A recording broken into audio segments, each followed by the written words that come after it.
क्या मध्य प्रदेश के बालाघाट जिले में रेत चोर राजेश पाठक उसका बेटा पवन पाठक कानून से ऊपर है? क्या इनके ऊपर कानून लागू नहीं होता?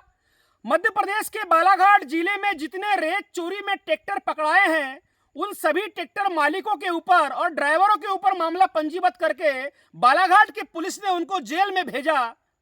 मगर दुर्भाग्य से साथियों, दिनांक 19/9/2024 को 25 को फिर परसवाड़ा विधानसभा क्षेत्र के ग्राम बटरमारा में रेत चोर राजेश पाठक के बेटे पवन पाठक के 3 डंपर वाहन पकड़ाए हैं जो उसके नाम से है और एक बोलेरो कार पकड़ाई है। उसमें किरनापुर थाना प्रभारी और रजेगांव चौकी के द्वारा केवल ड्राइवरों पे मामला पंजीबद्ध किया है और रेत चोर राजेश पाठक के बेटे पवन पाठक को छोड़ दिया गया है। यह बालाघाट की जनता के साथ मजाक है और बालाघाट की जनता के साथ खिलवाड़ है।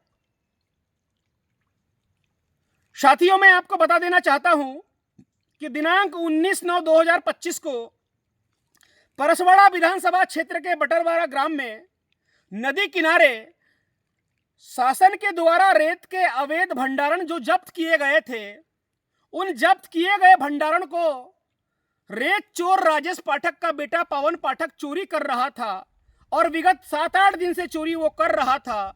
इसकी जानकारी ग्रामीणों के द्वारा थाना प्रभारी किरनापुर को दी गई, मगर किरनापुर थाना प्रभारी इस पूरी चोरी को छुपा रहे थे और उसके ऊपर कार्रवाई नहीं कर रहे थे। तब साथियों, दिनांक 19/9/2025 को रात्रि के समय में ग्रामीणों के द्वारा जानकारी देने पर ये 3 डंपर वाहन जो राजेश पाठक के बेटे पवन पाठक, एक रचना मिनरल्स के नाम का जो जिसका एमडी पवन पाठक है, और 3 माता रानी पार्टनर्स पवन पाठक के नाम के 2 डंपर है और एक डंपर छत्तीसगढ़ राज्य का था।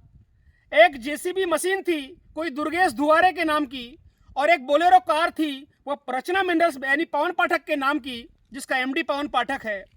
इसको पकड़ा गया साथियों, और पकड़ने के बाद रजेगांव चौकी के पुलिस वालों ने इसको पकड़ा और मुझे जानकारी में आया है कि इस पूरी चोरी को दबाने के लिए रेत खाली करवा के किरनापुर थाना प्रभारी ने वहां से डंपरों को भगा दिया।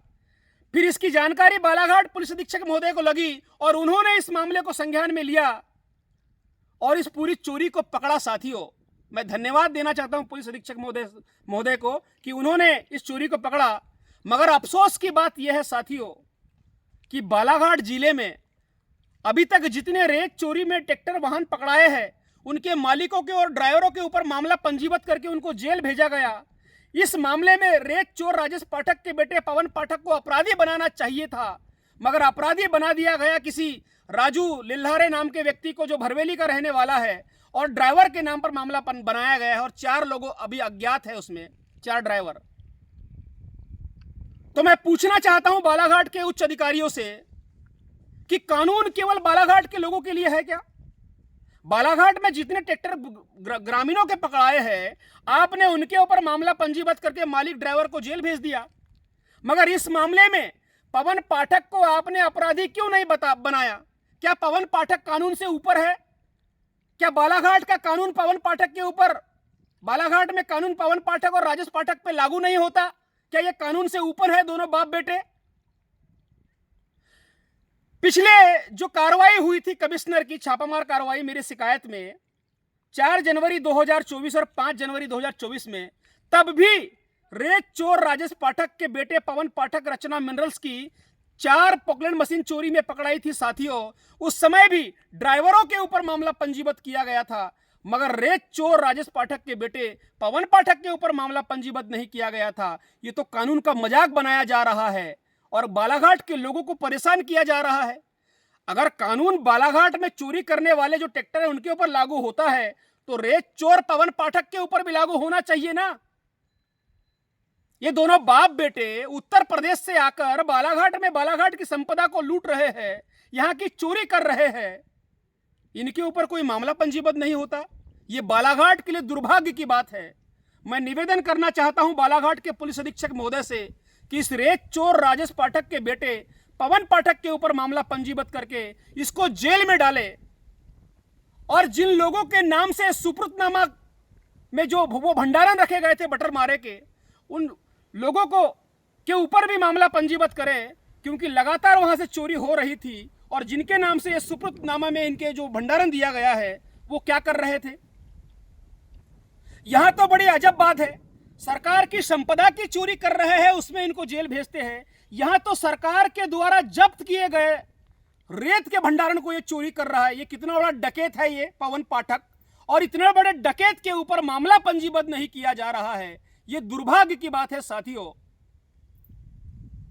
अगर इस मामले में उचित कार्रवाई नहीं की जाती है और पवन पाठक के ऊपर मामला पंजीबद्ध नहीं किया जाता है तो निश्चित ही मैं इस मामले को उच्च न्यायालय तक ले जाऊंगा, क्योंकि यह मजाक है कानून का। असामान्य लोगों के लिए, गरीबों के लिए कानून है बालाघाट में, मगर इन माफियाओं के लिए कानून क्यों नहीं है?